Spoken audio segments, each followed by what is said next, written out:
Fala aí, rapaziada do nosso canal Vascão React, trazendo mais um vídeo no nosso canal. E nesse vídeo aí para debater a última vitória do Vasco, né? Vasco venceu o Madureira por 2-0 e já focar na partida de hoje, né?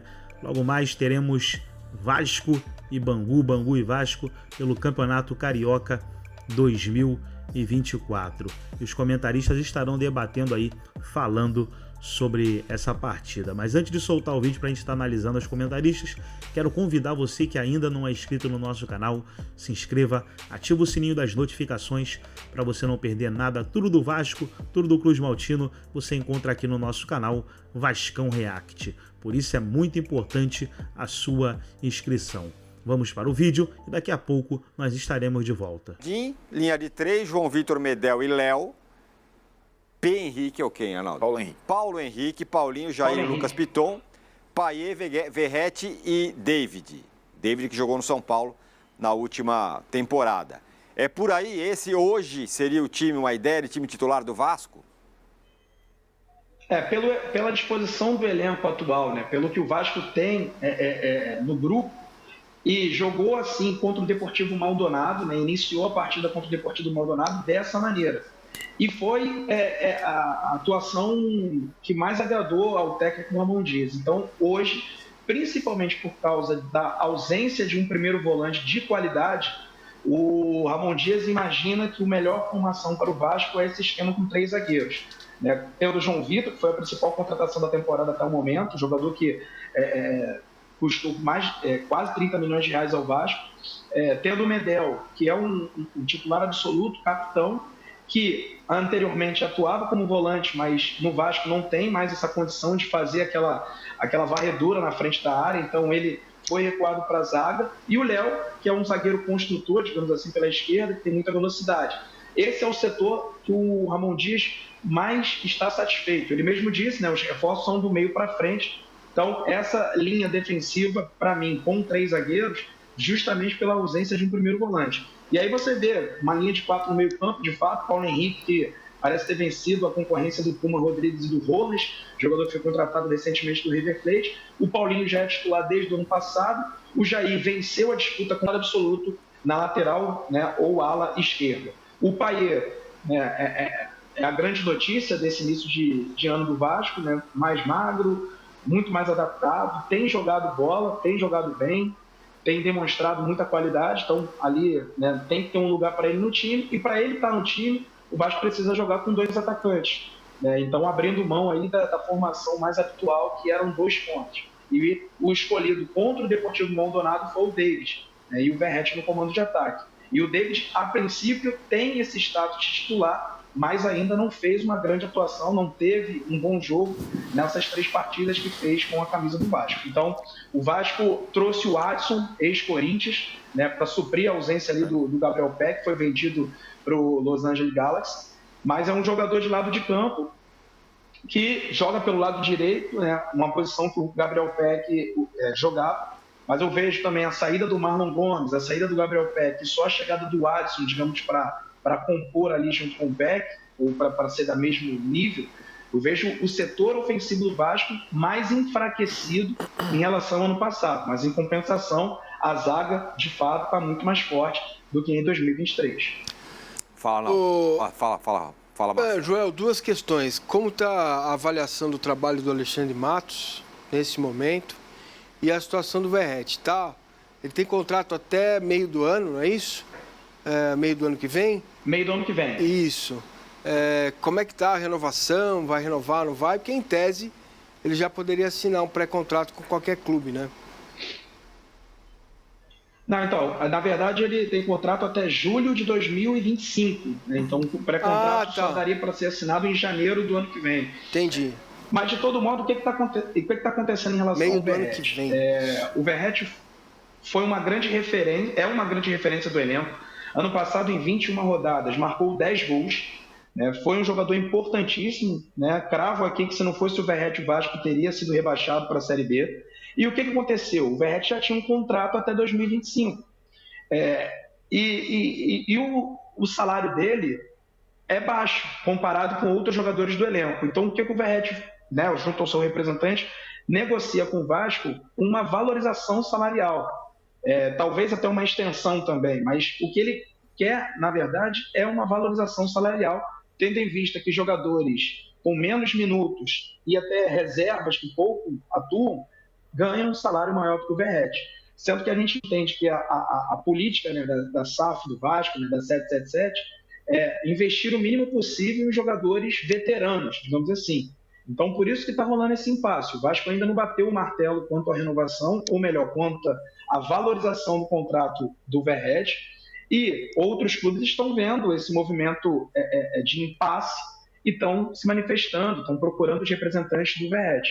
Ontem eu conversei com um representante dele, ele me disse que o Cerro Porteño do Paraguai e o Grêmio fizeram sondagens, né, estão querendo ali a contratação do jogador, sendo que o Verratti nem quis escutar a proposta ainda, porque ele tem o desejo de permanecer no Vasco, ele está feliz no Vasco. Mas aí, confesso, para você tem um impasse na situação e a gente sabe que o futebol tudo pode mudar, né? O Grêmio e o Cerro Porteño, pelo que eu apurei, eles estão dispostos a oferecer um salário que o Verratti quer. E aí, agora vai ter que convencer o Vasco, digamos, a uma liberação. Mas o Vasco não está disposto a liberar o atacante. E nos bastidores, o entendimento é de que vai ter um acordo e ele vai permanecer. Mas o Vasco não tem pressa, tendo em vista que ele tem contrato até julho de 2025. E se ele fizer 60% dos jogos nesse ano, tem uma renovação automática até dezembro de 25. Então o Vasco está muito bem calçado em relação à situação do Verratti. Quanto ao trabalho do Alexandre Matos, existem duas avaliações distintas.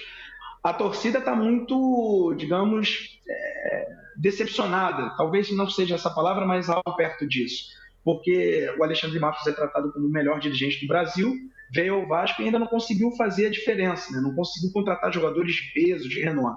Sendo que a gente sabe que não é só por conta do Alexandre Matos. Existe uma SAF que é muito presente em relação a questões orçamentárias, que dá muito pitaco e precisa dar o ok para qualquer tipo de movimento que o Vasco for fazer. Ainda mais se envolver muita grana, né? muito dinheiro. Então o Alexandre Matos, digamos assim, ele está um pouco, né, engessado, às vezes, talvez, nessa montagem do elenco do Vasco. E é claro, o torcedor ele não quer saber disso, né? O torcedor tem pressa, o torcedor do Vasco principalmente tem fome, quer brigar por coisas boas na temporada, quer brigar por títulos, e para isso precisa de um time muito forte. E, a princípio, as contratações que o Vasco tem feito não tem empolgado o torcedor vascaíno. Então, o Alexandre Matos hoje divide opiniões. A gente sabe que se trata de um dirigente competente, mas que ainda não conseguiu, digamos, emplacar toda a sua fama ainda no Vasco da Gama. Deu para entender perfeitamente. Ó, quando você falou que o torcedor do Vasco tem fome, eu perdi um pouquinho o finalzinho da sua fala, porque eu fiquei pensando numa mediana, numa coisa assim, né? Para fechar, Arnaldo. Arnaldo, esse diagnóstico é bem interessante, porque ele vai deixa bem... eu perguntar uma coisa para você. Diga. Para fazer pipoca tem que ter o quê? Milho. Sem milho, não tem pipoca, né? Sobre o Alexandre Matos. Exato. E é interessante... Faz milagre. O que o Joel está falando, porque na hora do aperto o Vasco teve que rever um pouco a política e contratar jogadores mais rodados. No caso do Verratti, do Payet, né? Porque a coisa apertou. Medel, etc., na segunda janela. Essa busca pelo atacante, por um atacante, mais um, né? É a busca de todo o clube brasileiro, acho que fora o Flamengo e o Fluminense, né? Palmeiras quer centroavante, Corinthians quer centroavante, São Paulo quer centroavante, Grêmio quer centroavante. O Inter também agora se garantiu. Então é uma posição muito difícil, né? E é curioso, né, meu caro, porque o Vasco tinha contratado lá no início desse processo, um dos artilheiros do Campeonato Brasileiro foi o Pedro Raul, né? O Pedro Raul, a chegada, a passagem efêmera, agora ele estaria acertando com o Corinthians. E depois a repassagem lá pro México chegou a traumatizar um pouco. Talvez tenha sido a primeira grande cartada da SAF e não deu muito certo. Essa questão com o centroavante passa um pouco por aquele temor de repetir uma situação como aconteceu com o Pedro Raul? O Pedro Raul, no aspecto técnico, né, dentro de campo, ele foi uma lástima. De fato, ele não foi bem no Vasco. Mas na questão financeira, foi muito bem. O Vasco pagou algo em torno de 10 milhões por ele e em 6 meses vendeu ele por 5 milhões de dólares, algo em torno de 25 milhões de reais. Então, no aspecto financeiro, o Pedro Raul cumpriu muito bem o seu papel no Vasco e com certeza a 777 foi muito feliz, né, com esse investimento. E é esse tipo de negociações que o Vasco também preza, né? Preza também uma questão financeira em todas as suas negociações. Em relação ao trauma, não, porque o Vasco acertou logo em seguida com o Verratti. Vai lembrar que também, antes do Verratti até chegar no Vasco, né, 2, 3 jogos antes, o Vasco tinha contratado o Sebastião Ferreira, um paraguaio, né, que veio do Houston Dynamo dos Estados Unidos e jogou e não fez sequer um gol. Então o Vasco tem 3 contratações de centroavante, apenas um funcionou de fato, que é o Verratti. E é por conta disso que o Vasco não quer abrir mão desse jogador. Então eu acredito que o Vasco, sim, vai buscar um centroavante pelo perfil, principalmente nessa primeira janela, vai ser um centroavante mais jovem, né? Não consigo acreditar, não consigo ver o Vasco fazendo um grande investimento por um jogador de mais de 30 anos. Então, se tiver alguma composição, algum jogador ali que tenha menos de 30, que seja um valor acessível, o Vasco pode até pagar além dos 30 anos, só se for de uma composição, um empréstimo, num valor bem baixo. Então, o Verratti é o titular, mas tem 34 anos, né? Então, existe ali um prazo de validade para um jogador, digamos, que já está encaminhando para o seu final de carreira. E o Vasco está de olho nisso, tendo em vista que tem um jogador pronto, né, que indo para o seu fim de carreira, que é o Verratti, e tem um jogador começando muito promissor, que é o Ryan, né, que é um jogador, uma joia da base, né, da sua geração, né, pelo menos para a função de centroavante. É apontado ali abaixo do Hendrick, né, tanto é que jogavam juntos na seleção brasileira de base. Então o Vasco tem um grande ativo e um jogador veterano, né, precisa ali do meio termo, é isso que o Ramon Dias quer. E precisa. Muito bem. Para ter uma temporada mais tranquila para armar o time do Vasco. Beleza. Então tá aí, pessoal, foi o vídeo, os comentaristas debatendo aí sobre o Vasco. Logo mais teremos Bangu e Vasco pelo Campeonato Carioca. Gostou do vídeo? Deixa o seu like, se inscreva no canal, ativa o sininho das notificações. Forte abraço a todos e até nosso próximo vídeo aqui no nosso canal Vascão React.